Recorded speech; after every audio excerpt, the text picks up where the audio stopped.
Fala, minha galera. Bom, hoje nós vamos falar sobre o grupo Carrefour, né? Não é um negócio muito difícil de se avaliar, não tem complexidade nenhuma, né? Vamos começar entendendo um pouco a empresa, quais são os negócios do Carrefour, né? O Carrefour tem um varejo, que são os supermercados Carrefour, né? Tem um cash and carry, que é o atacadão, né? Para a venda no atacado. Tem o e-commerce, tem o Banco Carrefour, geralmente muitas varejistas estão agora, não, na verdade não é de agora, isso já tem de tempo, já vem de tempos já, né? Eles têm uma área financeira para poder, é como se financiasse, né, os seus consumidores, né? Então a própria Magalu, por exemplo, lá tem o novo cartão Magalu de fidelidade, não sei o que. Então, todos os varejistas, se você for entrar numa loja, eles sempre querem te oferecer um cartão próprio, né, do local, né, e te oferecem benefícios, etc, etc, mas no final das contas o que ele quer é financiar a sua compra, né, e conseguir ganhar alguma coisa com isso.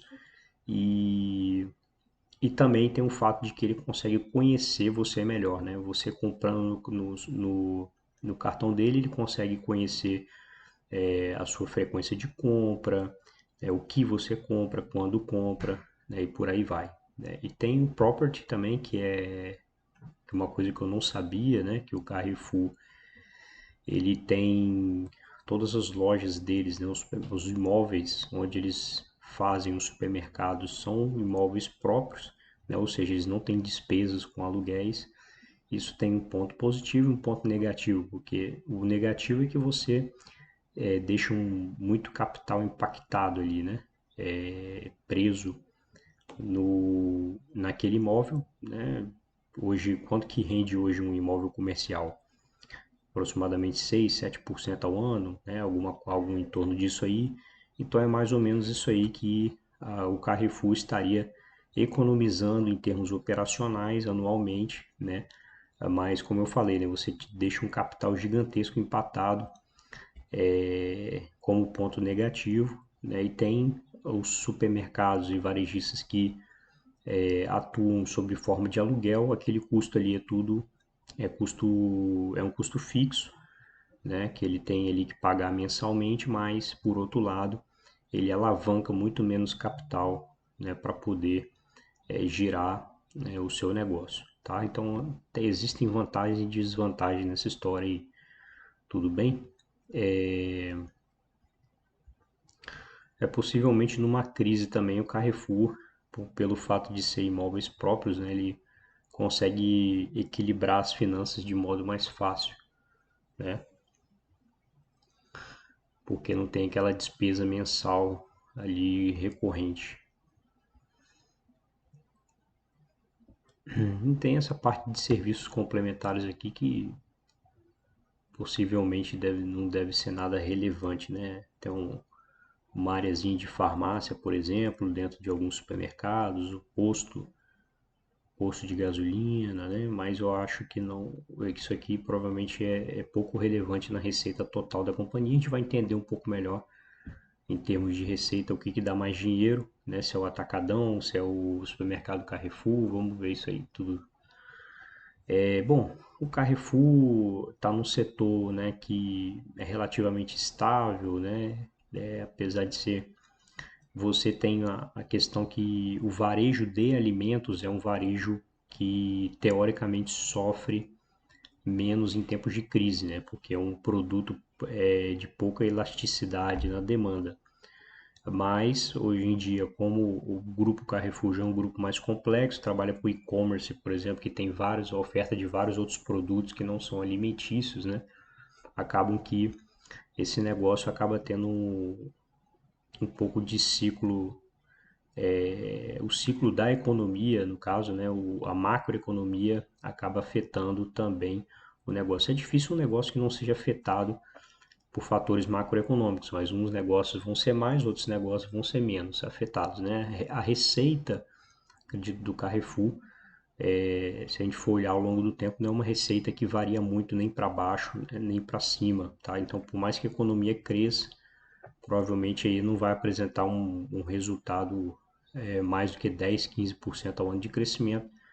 Esse ano aqui, por exemplo, vendas brutas, né? No ano de 2019 cresceu 11%, né? O EBITDA ajustado cresceu também, o lucro líquido um pouco menos, né? Mostrando margem líquida um pouco menor, né?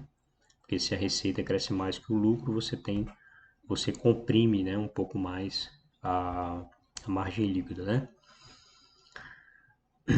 Então, mas esse negócio aqui é um negócio de margens bem apertadas, né? Característico do setor. E aí não quer dizer que seja um ponto necessariamente negativo, né? A gente tem a Magalu, a Amazon, por exemplo, que são varejistas e tem uma margem líquida pequena também, mas gera muito valor para o acionista, tem um retorno, né, sobre capital investido bom, né? Então, apesar da margem líquida ser um indicador de rentabilidade ruim nesse caso, mas não necessariamente você vai ter um retorno sobre capital investido, que é uma métrica muito mais forte, muito mais presente, muito mais importante do que a margem líquida. Então a margem, o ROIC, né, por exemplo, o retorno sobre capital investido da Magalu, se eu não me engano, acho que em 2019 fechou em 24%, né? Poucas empresas têm um retorno sobre capital investido aí maior do que 15%, tá? Então vamos lá, vamos continuar aqui com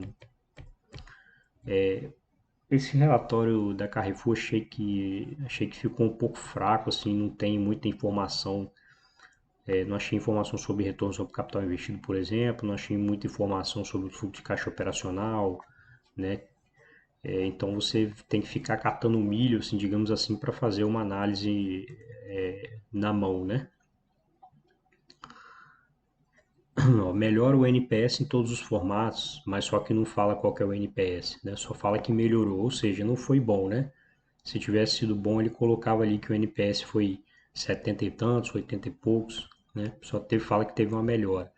O problema de release é isso, né? A gente está aqui num release de resultados, que é esse relatório aqui, né? A maioria das empresas, principalmente no começo dele, tenta enfeitar o bolo, né?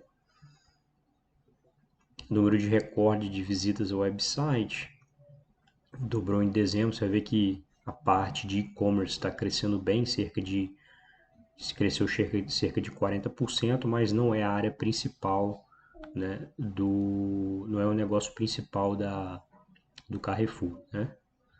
Aí teve mais aberturas de lojas e tal, aquisição de 30 lojas da Macro,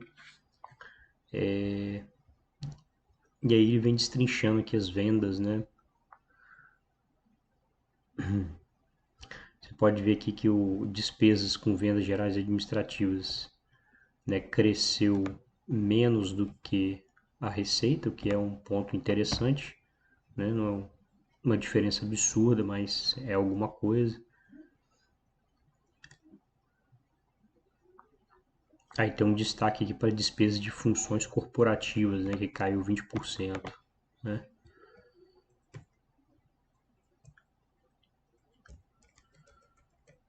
Aí tem uma CEO do grupo Carrefour aqui mandando um recado para os acionistas, né? Vamos ver mais o que de interessante tem na, nesse relatório aqui. Vamos ver aqui é legal, a gente consegue ver o EBITDA, né? Qual é a responsabilidade de cada área, né? Aí você pode ver que o atacadão, que é essa faixa aqui, essa segunda coluna que é a maior, é responsável por 2,7 bilhões, né, do faturamento, ou seja, mais da metade do faturamento do grupo Carrefour vem do atacadão, né? E aí depois a área mais importante é de varejo, né? Que com 1 bilhão, aproximadamente 1 bilhão, né? E como eu falei com vocês, a questão do banco, né? O Banco Carrefour tem uma importância muito grande também, ó, né? No faturamento, que é 806 milhões. Então, muitas varejistas hoje, né? Elas só conseguem ter lucro né, por causa da área bancária. É uma área extremamente estratégica e importante para as varejistas para poder melhorar um pouco as margens que já são ruins demais, né, já são bem apertadas. Talvez se não houvesse essa área de financeira, talvez nem lucro tivessem, né? E vocês podem ver aqui, ó, em cima, né, a margem bruta, tá vendo? A margem bruta já não é lá essas coisas, né? 20, 21%, 22%. A margem, se você for pegar aqui mais ou menos olha o EBITDA ajustado. 1 bi, 1 bi 300, 1 bi 400 praticamente, né? 1 bi 400. A margem EBITDA é muito baixinha, 8,7. Então não chega a ser nem 10%, né? Então são negócios realmente de margens bastante apertadas, né? Poucos negócios têm uma margem EBITDA tão pequenininha. Ou é característico do varejo, né? Se você está disposto a investir nesse setor de varejo, você tem que estar acostumado com esse tipo de coisa. Aí tem o desempenho das vendas no atacadão e tal. Enfim, não tem muito mistério, né? Tem muito mistério aí o e-commerce aqui, mostrando, né, que cresceu 40%, representando 16% das vendas totais no Carrefour Varejo, né? Então, assim, você pode perceber que o e-commerce é uma área importante, né, em quase todas as varejistas, né, hoje em dia, porque é a área que cresce, é a área que cresce de fato, né? As outras áreas crescem muito pouco. Então, se você pegar a Magalu, por exemplo, o crescimento das lojas, de venda das lojas é 10, 15%, né? Aí quando você pega lá o e-commerce está crescendo 200%, né? E aqui, ó, 40% de crescimento. Só que a diferença é que lá na Magalu, o e-commerce já está representando 50% do faturamento total, né? Então, quando isso causa um impacto gigante, né, no crescimento total da companhia, né? Já o caso da Carrefour é diferente, né? O e-commerce ele cresce 40%, mas ele representa 16% apenas das vendas totais do varejo, né? Ou seja, o varejo já não é a área mais importante do Carrefour, né? Então você bota 40% em cima disso, né? Ou seja, a representatividade disso aqui é muito pequena, né? Perto da receita total da companhia. Por isso que não consegue crescer muito, né? Por isso que a gente vê tanta Magazine Luiza crescendo absurdamente, porque muito sustentado pelo e-commerce, né? E a gente não vê essa área de e-commerce sendo tão importante, tão presente nos outras varejistas do Brasil, né?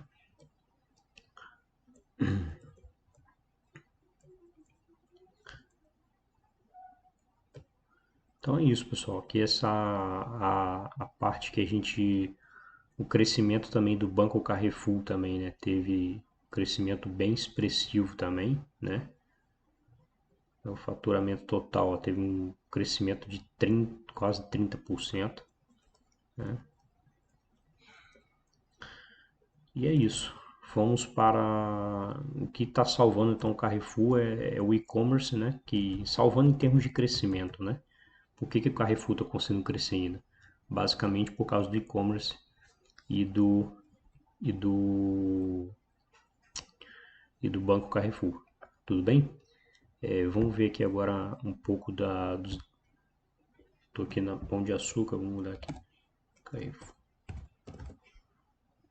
Vou pegar e ver os valores do Carrefour. Tava dando uma comparada um pouco do Carrefour com o Pão de Açúcar, né, para ver as similaridades em termos de margem e tudo mais.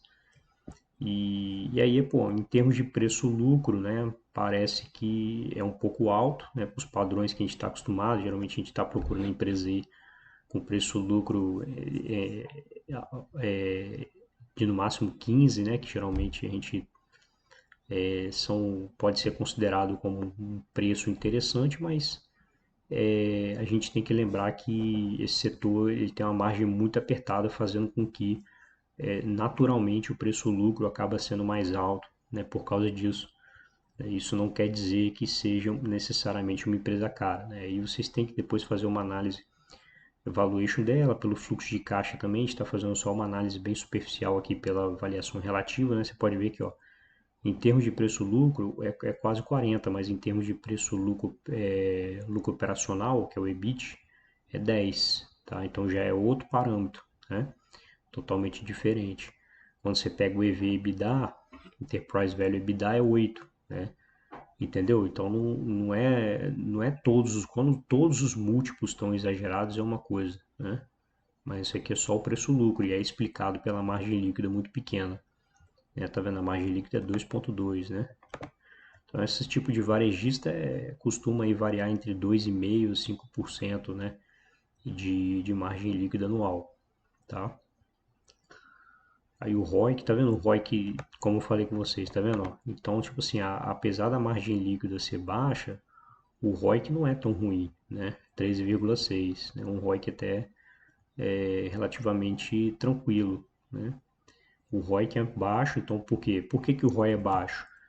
Provavelmente muito por causa do patrimônio líquido grande dela, né? Pelo fato de ser uma varejista que optou, né, por por ser dono das lojas, né? Ela é dona do imóvel, tá? Então, se você olha só o tamanho, olha só para você ter ideia, ela consegue 60 bi de receita por ano, né, e tem um patrimônio de 13 bi. Agora, olha a diferença para a Magalu, por exemplo. Provavelmente a Magalu não trabalha nesse estilo, né, de ser dono das lojas, né, dono do imóvel. Então, olha só, o patrimônio líquido da Magalu é 7 bilhões, né? Se bem, o patrimônio da Magalu cresceu muito ultimamente por causa da disponibilidade de caixa, né? Tá com muito caixa. Se você for considerar que esse caixa que está muito robusto, 4 bilhões, 4 bilhões,7, tá vendo? O disponibilidade ele é uma composição do patrimônio líquido, né? Então, só desse patrimônio líquido aqui de 7 bi e meio, só de caixa é 4, quase 5 bilhões, né? Você vê que a estrutura física da Magalu em termos de assets, né, os ativos da Magalu, os ativos que ela é dona mesmo, infraestrutura, é pouca coisa, né? A maior parte deve ser custo, como é que se diz? É custo fixo em termos operacionais, mas é variável no sentido de que ela pode simplesmente resolver fechar uma loja, interromper aquele custo, né? Então, por exemplo, se tem uma loja da Magalu que está performando mal, né, e ela quer fechar aquela loja ali, ela simplesmente fecha, né, acaba o contrato ali, talvez pague uma rescisão para acabar com o contrato, né, do imóvel que ela alugava ali, e fecha e acabou, aquele custo ali vai embora, né? Ele tem um custo fixo no sentido de que, independente do tanto de vendas que tem, né, ela tem que pagar aquele aluguel mensalmente, mas variável do ponto de vista de que ela simplesmente pode fechar aquela loja ali, não está interessante mais, fecha e acabou, né? E aí, no caso do Carrefour, o Carrefour tem um outro problema que ele pode optar por fechar a loja, mas aquele imóvel é dele, né? Ele vai ter que decidir depois se aquele imóvel ele vai alugar para uma outra pessoa ou se ele vai querer vender aquele imóvel, né? Então, por isso aí pode gerar, né, um outro problema depois, tá? Mas vamos voltar lá então para o Carrefour.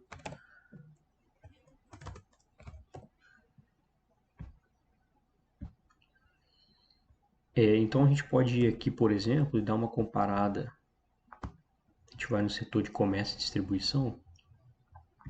E aí aqui tem farmácias aqui no meio, né? Varejistas, mas são características diferentes, né? Farmácia Profarma, por exemplo, né? A Panvel Farmácias, né? A própria Raia Drogasil. Então você tem aqui no meio supermercados, né? E também você tem farmácias, tá? Misturado aqui. Mas só para a gente ter uma ideia mais ou menos, né? Por exemplo, a gente coloca em preço-lucro, né? De ordem em ordem crescente, a gente vê que, né, por exemplo, comparando o Pão de Açúcar, né, o múltiplo preço-lucro do Carrefour é maior do que o Pão de Açúcar. Né? Isso quer dizer então que está mais cara, né? A gente não pode falar, só por causa de um indicador, não pode falar que o Carrefour está mais caro que o Pão de Açúcar. A gente tem que analisar outras situações. Né? Então o dividend yield paga pouco mesmo, né? O dividend yield, em geral, os varejistas estão pagando muito pouco de dividendos.